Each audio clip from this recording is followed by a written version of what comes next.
광야학교 오늘 용서의 훈련.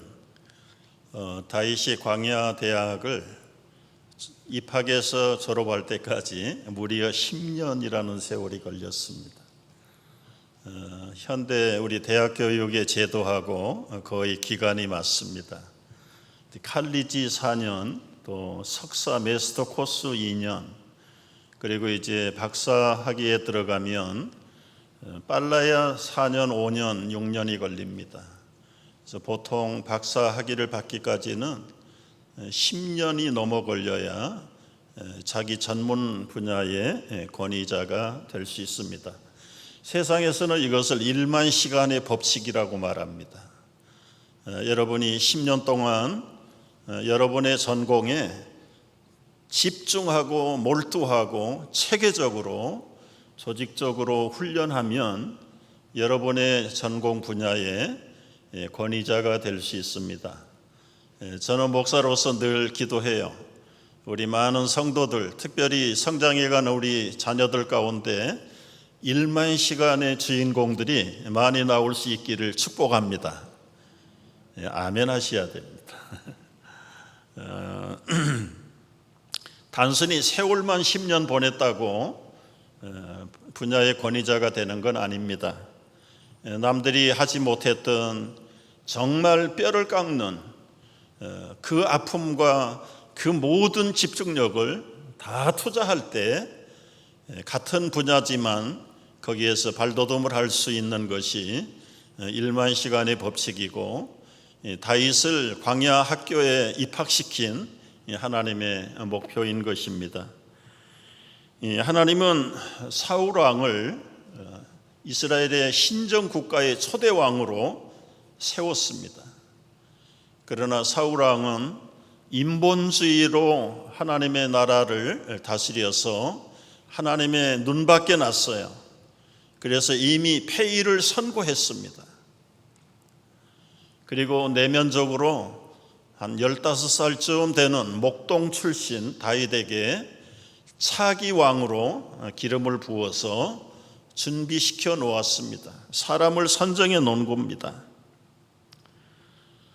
다윗은 어려서부터 아비의 집에서 편안한 삶을 살지 못했고 산골짜기에 올려보내서 아버지의 양무리를 지키는 목동 출신으로, 요즘 말로 하면 초등학교, 중고등학교를 목동 스쿨을 다녔다고 봐야 돼. 배운 게 아무것도 없어요. 그저 아버지 양 지키고 맹수들 사자나 곰의 발톱에서 빼앗긴 새끼들을 구출해내는 담력과 그리고 정교한 전법을 익히는 것이 다윗의 초등학교, 중학교 때의 전공 훈련 과목이었습니다. 특별히 이때 다윗이 전공했던 물맷돌의 영성, 물맷돌로 주님의 이름으로 담력을 가지고 기도하면서 맹수들을 급소를 맞춰서 쓰러뜨리는 이 정교한 훈련이 결국은 17세 때 골리앗의 이마에 물맷돌로 민족의 영웅이 되기였습니다. 다윗은 이 모든 과정 하나하나가 앞으로 이스라엘의 왕이 되는 훈련 수업이라는 걸 조금도 눈치를 못 챘을 겁니다. 17, 18세에 다윗은 일약 민족의 영웅이 되었습니다. 왕의 군대 장관이 되었습니다. 이제는 아내까지 결혼을 해서 가정을 가졌습니다. 왕의 사위가 되었습니다. 생명보다 귀한 친구 요나단도 생겼습니다. 거기다가 얼마나 영력이 좋았는지 수금을 킬 때 조현병에 시달렸던 사울의 악신을 쫓아내는 영력도 다윗은 가졌습니다.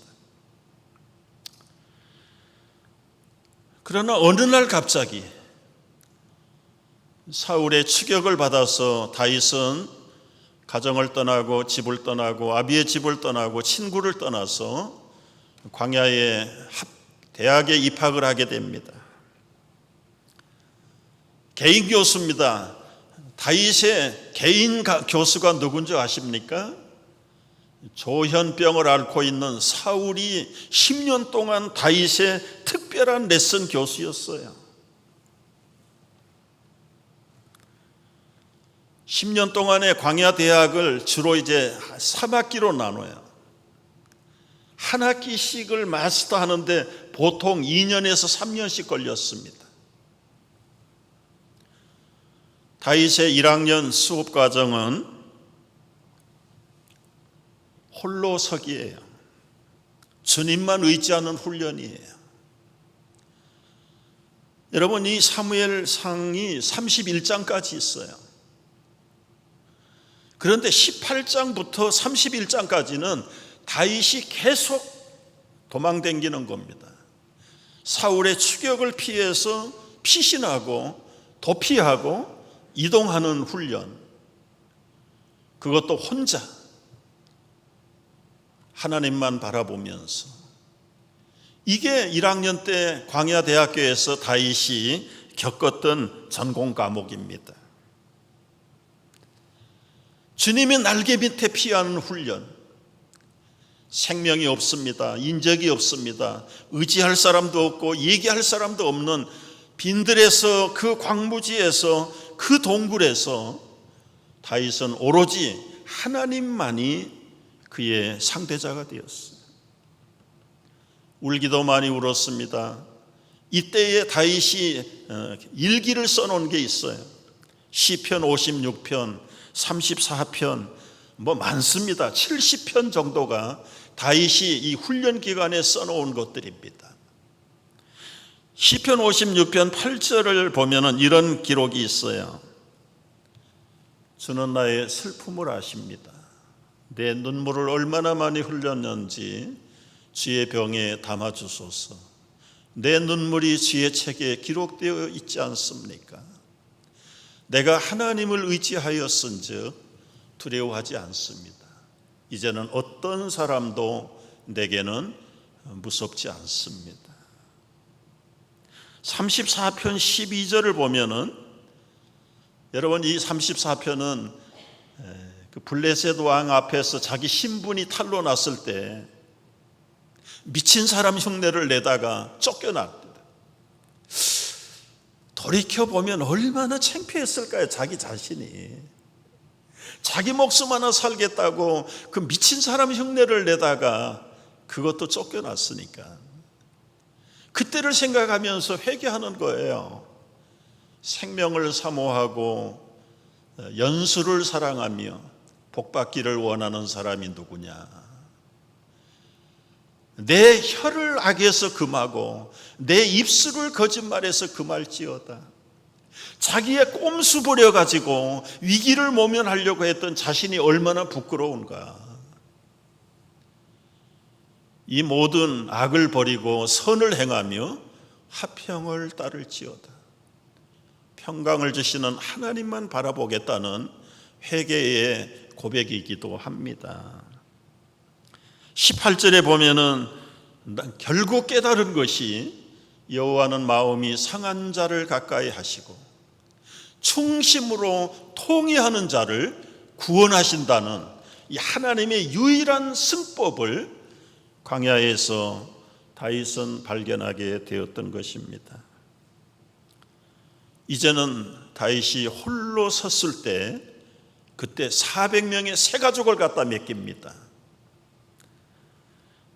그래서 두 번째는 리더로서의 책임 훈련, 자질 훈련을 갖게 됐어요. 여러분, 자기 코도 못 닦는 주제에 다른 사람의 코를 닦을 수 있겠느냐? 우리말에 격언이 있잖아요. 자기 하나 앞가림 못하는 사람에게 400명을 갖다 맡길 수는 없지요. 하나님이 다윗이 홀로 서 있고 리더로서의 기본적인 자질을 갖췄다는 것을 인정할 때 시험 삼아서 400명을 보냅니다. 여러분, 광야에서 자기 하나도 먹고 살기가 어려운데 순식간에 400명이 무일푼으로 찾아온 거예요. 어떡할 겁니까? 다윗만 보고 왔는데. 그는 기도하고 지혜를 구하고 온갖 창조적인 아이디어를 구해서 이 사람들의 신변을 안전을 보호하기 위해서는 사울이 통치하는 유대 땅에 있어서는 안 되겠다.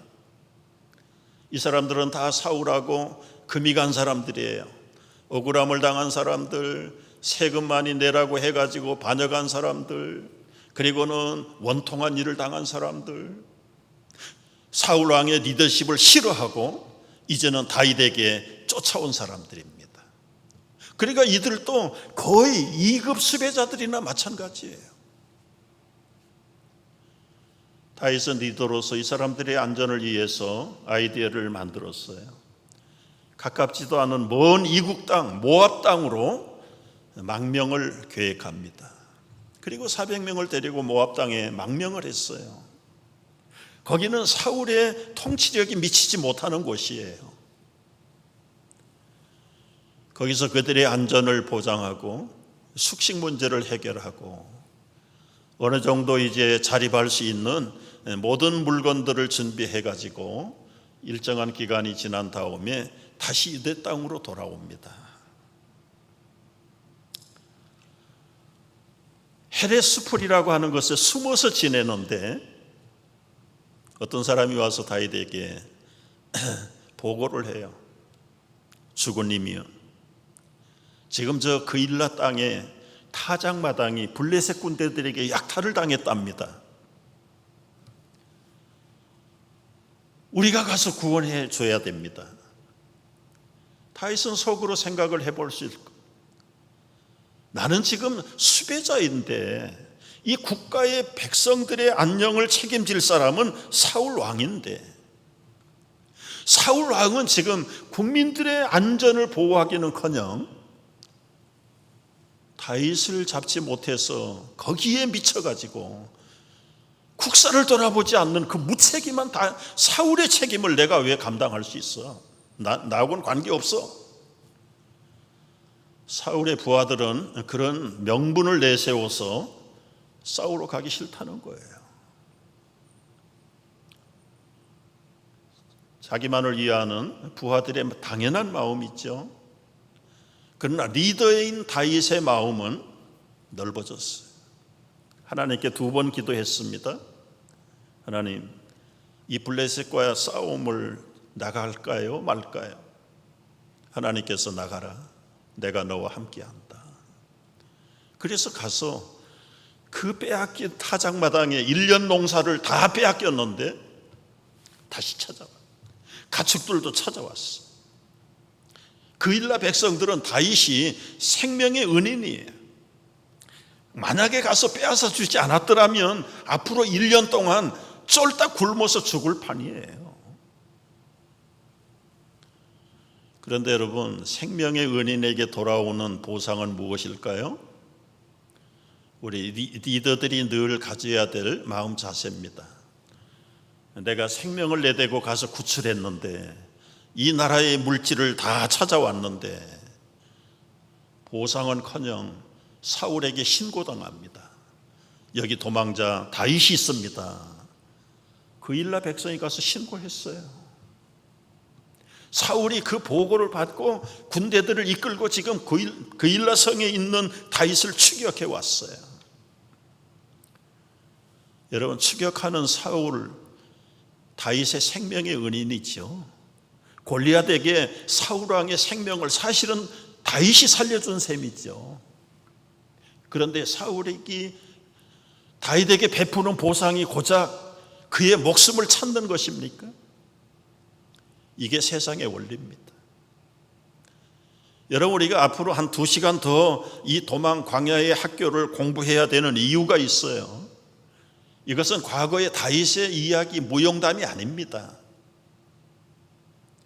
하나님 나라를 세우고 다스리려고 하는 하나님의 나라 교회 성도들을 공격하는 악령의 대표인 사울의 세력으로부터 우리가, 교회가 어떻게 하나님의 나라를 바로 세우고 지킬 것인가에 대한 훈련, 우리의 훈련이에요. 우리의 훈련. 여러분, 골리앗은 계속해서 일어나요. 블레셋의 가디에 골리앗이 죽었는데 사울을 빙자해서 골리앗이 나타나서 10년 동안을 괴롭힙니다. 사울이 죽은다면 또 누가 일어날까요? 오늘 2000년 이 시대의 골리앗은 무엇입니까? 하나님의 나라를 대적하는 불신앙의 세력들이 여전히 골리앗의 후손으로 지금도 도전하고 있고, 성도들을 쓰러뜨리고 넘어뜨리려고 하는 이 악한 괴계가 지금도 반복되고 있다는 사실을 여러분 깨어서 정신 차려야 됩니다.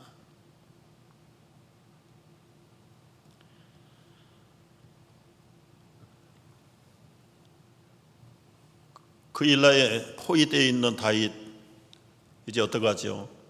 시간 문제입니다. 너무너무 다윗도 답답했겠죠. 그런데 자신이 판단하지 않았어요. 도망갈 건가 말 건가 판단하지 않았습니다. 제사장 아비아다를 통해서 에봇을 가져올 것을 요청했어요. 에봇은 제사장이 입는 옷이고 그 가슴에 12보석이 박혀 있고 그 안주머니에는 우림과 둠빔이라고 하는 흰 돌과 검은 돌이 들어가 있어요.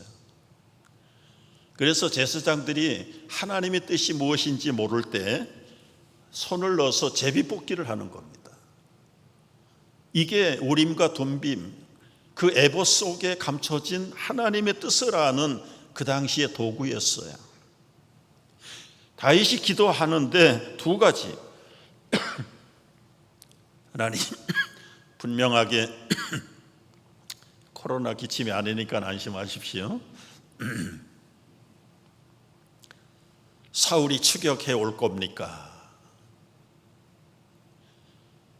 그 다음에 한 가지는 내가 이 성에 머물러야 됩니까? 피해야 됩니까?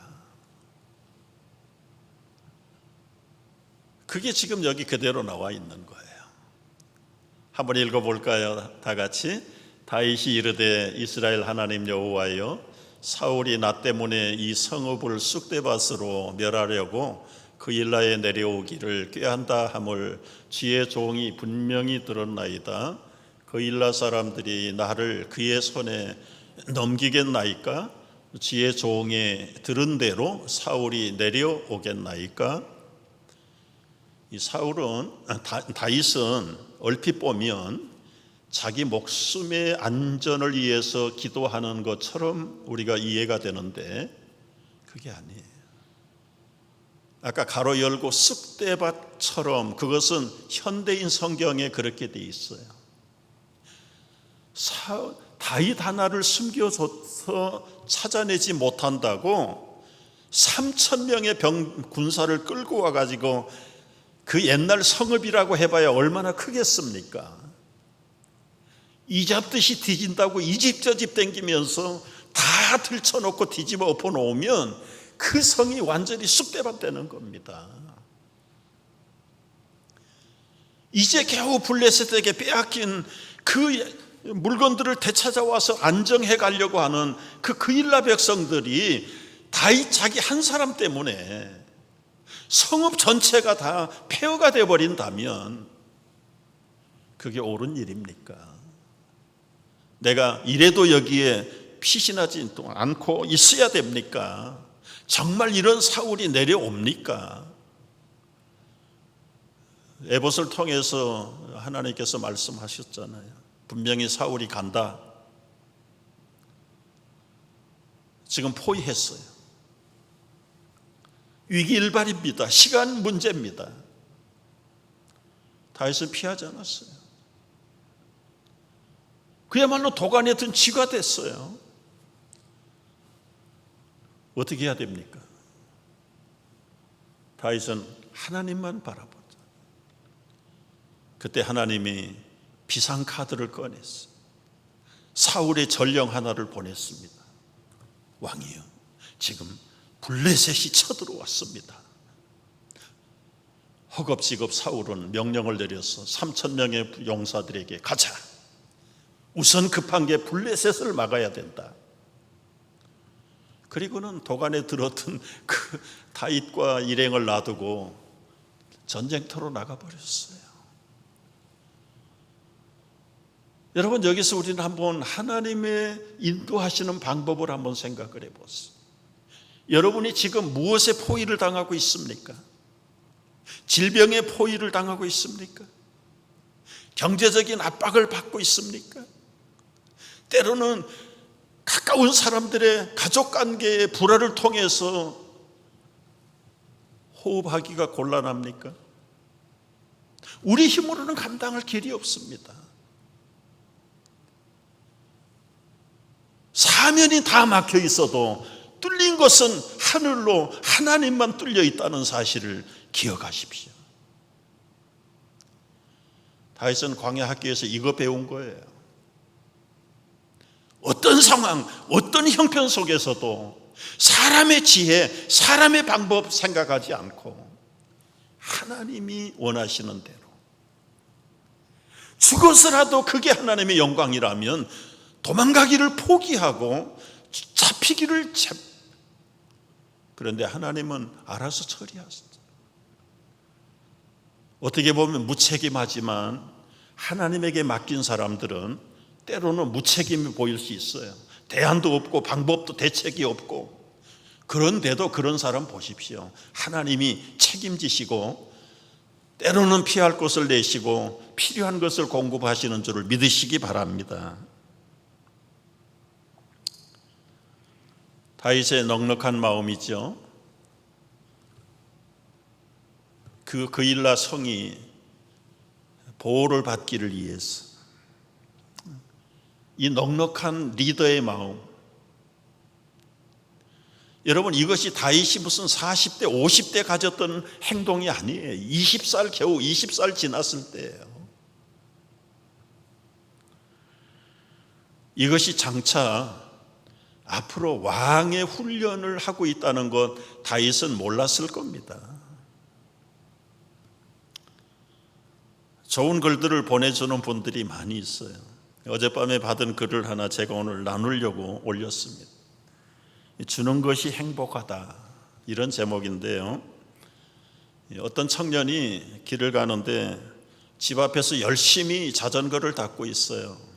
새 자전거예요.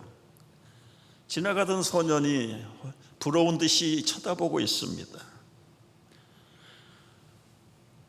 그 아저씨, 그 자전거 꽤 비싸지요? 그 청년이 대답을 해요. 이건 내가 산 게 아니고 우리 형이 선물했어, 선물. 청년은 자전거를 닦으면서 저 소년도 나같이 그런 형이 하나 있으면 얼마나 좋아할까, 그렇게 생각하고 있을 거야. 그래서 청년이 다시 물어보는 거예요. 너도 이런 자전거 하나 사주는 형이 있으면 좋겠지? 그런데 이 소년의 대답은 엉뚱한 대답을 했습니다.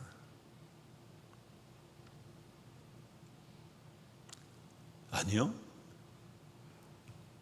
나도 내 동생에게 자전거를 사주는 형이 되고 싶어요.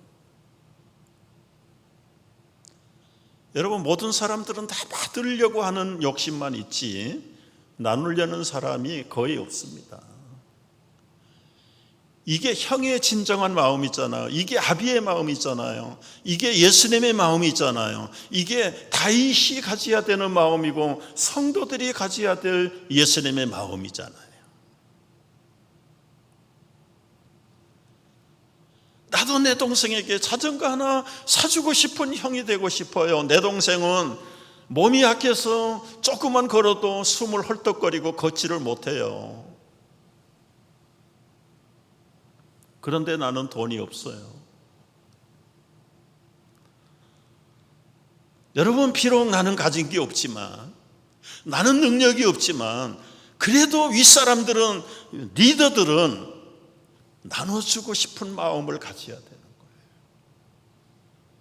이게 리더의 덕성이잖아요. 여러분, 홀로단신 다윗도 자기 처신이 어려운 형편인데 이제는 홀로 서서 400명을 섬기다 보니까 금세 600명이 돼서 600명이에요.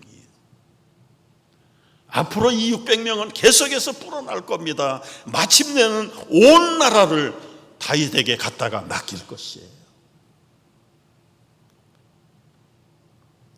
여기까지가 광야 대학의 1학년 수업입니다. 2, 3년 걸렸어요.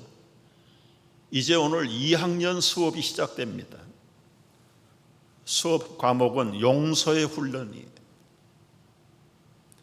계속해서 다윗은 지금도 쫓겨가는 거예요. 시박무지라는 곳에 쫓겨갔는데 어디든지 가면은 신고자들이 있어요. 백성들이 배은망덕한 게 아니라 사울이 얼마나 악독한 지도자인지 만약에 신고하지 않았다가 들통나면 그 집이 작살나기 때문에 백성들은 그게 두려워서 보는 족족 신고해야 돼요.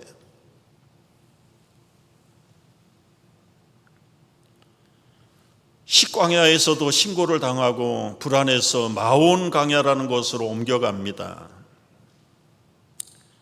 거기에서도 또 누가 신고를 했어요. 그때 기록했던 노트가 시편 54편이에요. 54편을 보면은 이 풋노트에 이렇게 기록이 되어 있습니다. 다윗의 시, 10사람들이 사울에게 가서 다윗이 그들 가운데 숨어 있다는 말을 했을 때 지은 것. 신고를 당하고 마음에 굉장한 스트레스를 받고 긴장할 때 써놓은 일기예요. 하나님이여, 내 기도를 들으시고 내 입의 말에 귀를 기울이소서. 낯선 자들이 일어나 나를 치고 포악한 자들이 나의 생명을 수색하며 하나님을 자기 앞에 두지 아니하였습니다. 하나님 없는 저 불신자들처럼 사는 사람들, 내 원수가 보응받는 것을 내 눈이 똑똑히 보게 하셨나이다. 이제는 피할 곳도 없습니다. 그럼에도 불구하고 하나님, 나를 괴롭히고 추격하는 원수들이 결말이 어떤 것인가를 하나님 보여주십시오. 사울이 역시 또 3,000명의 군대를 끌고 왔어요. 갑자기 배가 아파졌습니다. 용변을 봐야 되는데 임금 체면에 조용한 자리를 찾는다는 게 어느 동굴 하나 속에 들어가서 뒤를 봅니다. 여러분, 우연은 결코 없지요. 이미 그 동굴 깊숙이에는 600명의 다윗의 용사들이 거기에 숨어 있는 게, 밝은 곳에서 어두운 데 들어가면 깜깜하게 아무것도 안 보입니다. 그러나 이미 동굴 안에 있던 사람들은 익숙해졌어요. 들어오는 사울 왕의 일거수일투족을 다 환하게 보고 있습니다. 다윗의 용사들이 하나님의 때가 왔습니다. 하나님이 다윗에게 지금 타이밍을 주셨습니다. 가서 단칼에 제거하라는 거죠. 다윗은 손에 단창을 들고 조용하게 다윗에게, 사울에게 다가갑니다. 그들이 잠시 후에 아주 조용하게 물러왔어요. 사울은 죽지 않았습니다. 사울은 용변을 다 마치고 나가버렸어요. 그 용사들이 볼 때 우리 다윗 왕은 도대체 뭐 하는 사람이야 이게. 하나님이 지금 타이밍을 주셨는데. 그런데 영적으로 미숙한 다윗의 추종자들은 우연을 하나님의 섭리라고 믿는 사람들입니다. 그러나 다윗은 섣불리 하나님의 뜻을 자기의 뜻과 일치하지 않았어요. 부하들은 사울의 생명을 뺏을 것을 요청했지만 다윗은 사울 왕의 겉옷자락만 잘라가지고 왔을 뿐입니다. 여러분, 여기서 다윗이 왜 사울 임금을 죽이지 않았을까요? 세 가지 이유입니다. 첫째는 도덕적인 측면으로 볼 때 사울은 자기 아버지예요. 장인이에요. 자기 생명보다 귀하게 여기는 요나단 친구의 아버지예요. 한 사람의 백성으로 나랏님이에요. 이 도덕적으로 이런 악한 아버지라고 해서 죽이는 자식이 되어야 됩니까? 정치적으로 보세요. 아무리 다윗이 차기 왕으로 내정되어 있지만 지금 여기서 사울 왕을 죽였다고 하면, 여러분, 한국 백성만 감정이 약한 게 아니라 이스라엘 백성도 마찬가지예요. 살아있을 때는 죽일 놈 하는데 억울하게 죽임 당하면 그때 다 사울 편 들어요. 약자 편 드는 것이 사람의 심리예요. 평생 반역자로 낙인이 찍힐 겁니다. 세 번째는 신앙적인 측면에서요. 하나님이 기름 부음 받은 자를 내가 어떻게 처단할 수 있냐? 하나님이 하셨으니까 하나님이 책임질 때까지 맡기는 것, 이게 다윗의 신앙이었어요.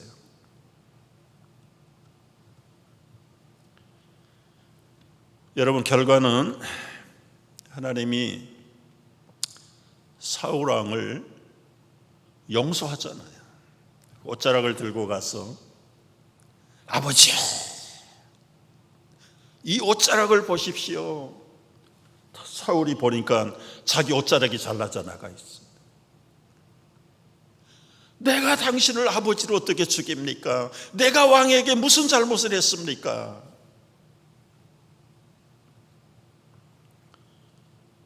이게 한 번이 아니라 두 번씩 코를 골며 잠들어 있는 사울 왕에 가서도 안 죽여요.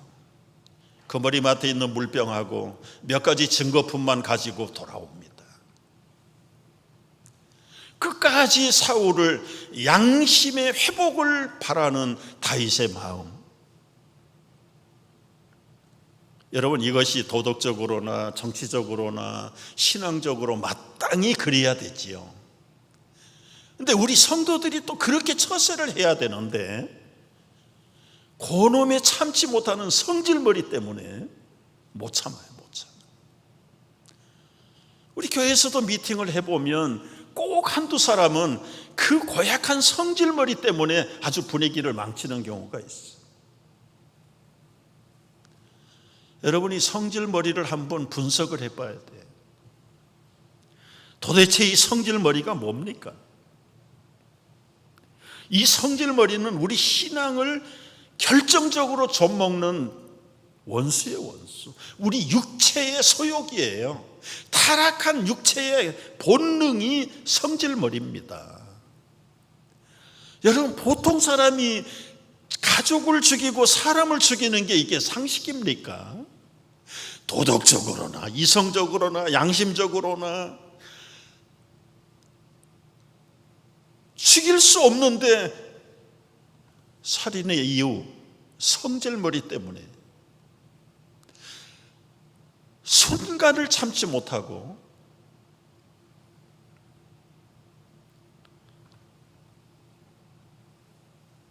여러분이 성질머리는 사탄이 쓰는 무기의 무기. 우리 속에 죽은 줄 알았는데 어느 순간에 갑자기 성질머리가 일어납니다. 육체의 본능을 다스리는 이 사탄의 도구예요. 테네시에 가면은 교회 하나가 있는데, 미국 교회 이름이 The Right Foot 베프티스트 처치가 있대요. 오른발 침례교회. 그러면 왼발 침례교회도 있어야 되잖아요. 근데 이 라이트 풋 베프티스트 처치가 생긴 이유, 원래는 한 교회였는데 어느 해의 사순절 기간에 이 세족식, 발을 닦는 세레모니를 하게 됐어요. 그런데 이제 어느 발부터 닦아야 되냐, 오른쪽 발을 닦아야 된다, 왼쪽 발 먼저 닦아야 된다, 요것 때문에 싸움이 붙었네요. 그래서 교회가 갈라져 버렸어요. 그래서 생긴 이름이 라이프 베프티스트 처치. 여러분, 미국 교회 교인들만 성질머리가 있는 게 아니에요. 고린도 교회에도 있었죠. 에덴 동산에도 이 성질머리가 찾아온 거예요. 타락한 부모 밑에 여러분 가인이라는 친구가 자기 동생 아벨을 성질머리 때문에 때려 죽입니다. 오늘 우리의 경건을, 영적인 생명을 파괴하는 주범 중에 하나가 성질머리예요. 우리가 세례를 받을 때 이 성질머리를 십자가에 못 박은 겁니다. 그런데 그 성질머리가 시도 때도 없이 살아나는 거 참 괴로운 거죠.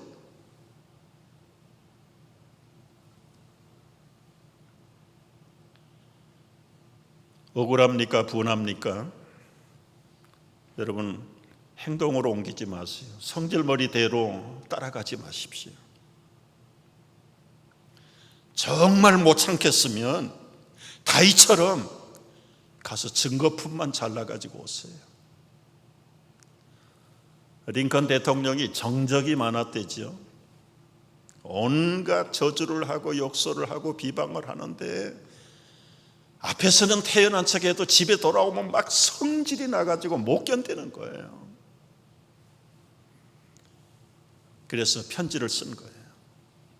아무개 의원 읽어보시오. 당신이 나를 이렇게 업신여기고 비난하고 공격하고 그래서 나는 결심했어요. 당신을 칼로 난도질을 해서 죽일 겁니다. 권총으로 수없이 쏴버릴 겁니다. 아브라함 링컨 사인하고 편지를 붙여가지고 우체국에 가가지고 집어넣었어요? 안 집어넣었어요? 집어넣는 순간에 찢었어요. 그래서 링컨이 링컨 된 겁니다. 여러분, 우리를 충동하는 성질머리에 끌려당겼다가는 우리는 패가망신합니다. 용서해야 돼요. 예수님도 우리에게 용서를 가르쳤어요.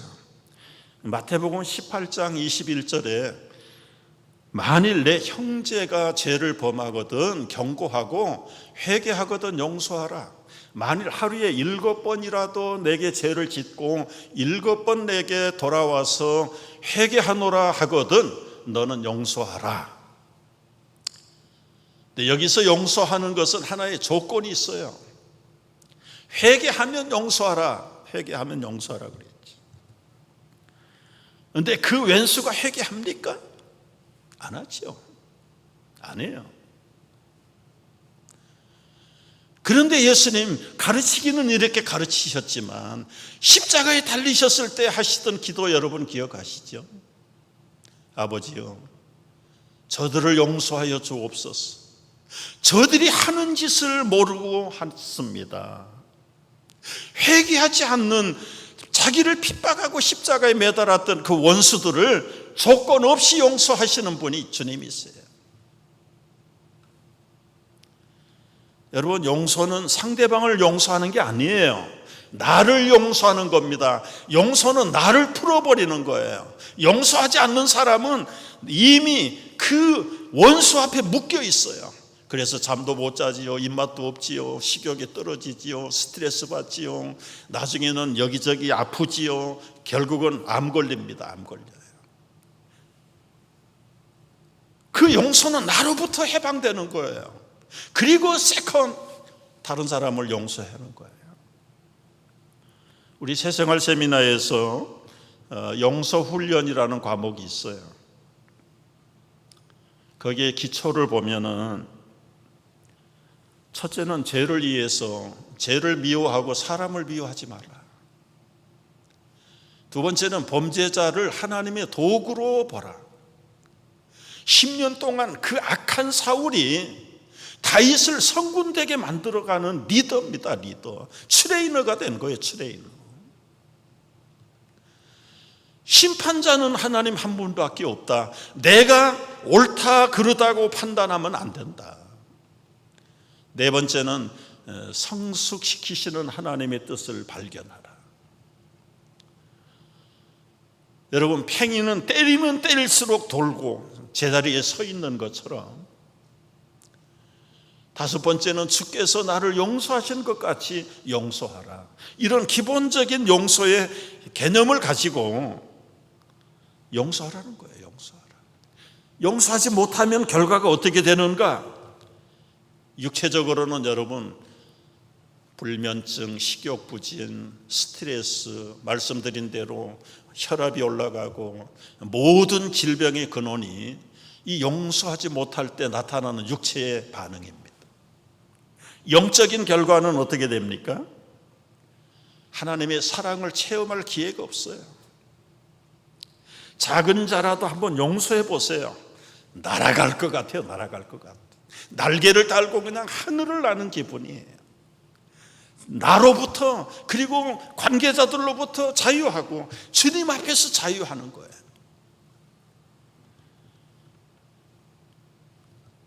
심리적으로 여러분, 실망과 불신, 비판적인 자세, 교만, 감정, 감추려니까 위선자가 돼요.